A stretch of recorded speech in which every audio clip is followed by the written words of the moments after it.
Halo, di video hari ini saya akan memberitahu kalian semua hal tentang manajemen daya dan konsumsi daya Samsung Odyssey G6.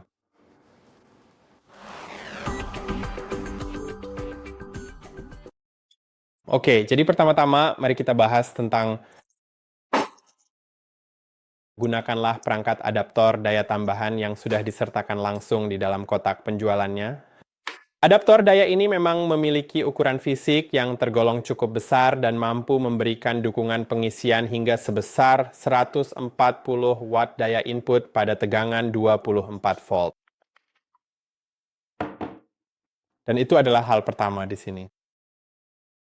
Nah, untuk sekarang bagian selanjutnya yang akan kita bahas adalah penggunaan daya maksimum sebesar 140 watt. Tapi ini bukan berarti bahwa perangkat ini menggunakannya sepanjang waktu. Nilai rata-rata tipikalnya adalah sekitar 41,4 watt, dan pada saat monitor dimatikan, tingkat konsumsi dayanya tercatat hanya 0,3 watt saja. Sekarang, mari kita juga bahas bagaimana cara menurunkan daya atau energi yang digunakan, karena memang cukup banyak energi yang dipakai. Ternyata jika kamu menggunakan monitor ini, jika digunakan secara rutin setiap hari, konsumsi energinya bisa mencapai sekitar 60 kWh per tahun, jumlah yang sebenarnya tergolong cukup besar untuk perangkat ini. Jadi kamu mungkin ingin menurunkannya. Hal pertama yang bisa kamu lakukan adalah masuk ke menu, lalu pilih gambar, kemudian ubah mode gambar ke mode eco.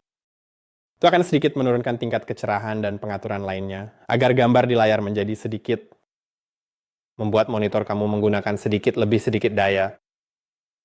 Hal lain yang juga penting di sini tentu saja adalah tingkat kecerahan. Kamu mungkin ingin menurunkannya ke tingkat yang sesuai. Bagian selanjutnya adalah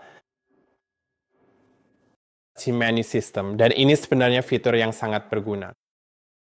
Ketika kamu masuk ke halaman berikutnya, kamu akan menemukan, benar kan?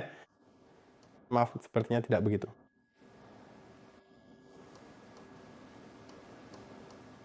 Off Timer Plus, maaf, ada di halaman pertama pengaturan sistem. Off Timer Plus, dan kamu bisa masuk ke Eco Timer, lalu mengaktifkannya. Setelah itu kamu bisa, Anda dapat mengatur durasi waktunya ke jumlah menit sesuai dengan keinginan Anda, dengan rentang waktu mulai dari 10 hingga 180 menit lamanya. Dan itu adalah waktu aktivitas pada monitor, setelah itu monitor akan mati jika tidak ada yang bergerak di layar.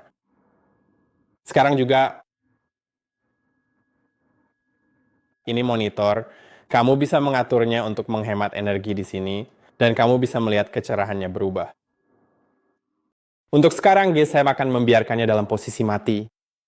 Dan monitor ini juga secara otomatis kadang-kadang akan menurunkan kecerahan jika tidak ada yang bergerak di layar selama periode waktu tertentu. Dan itu saja, saya harap video ini bermanfaat.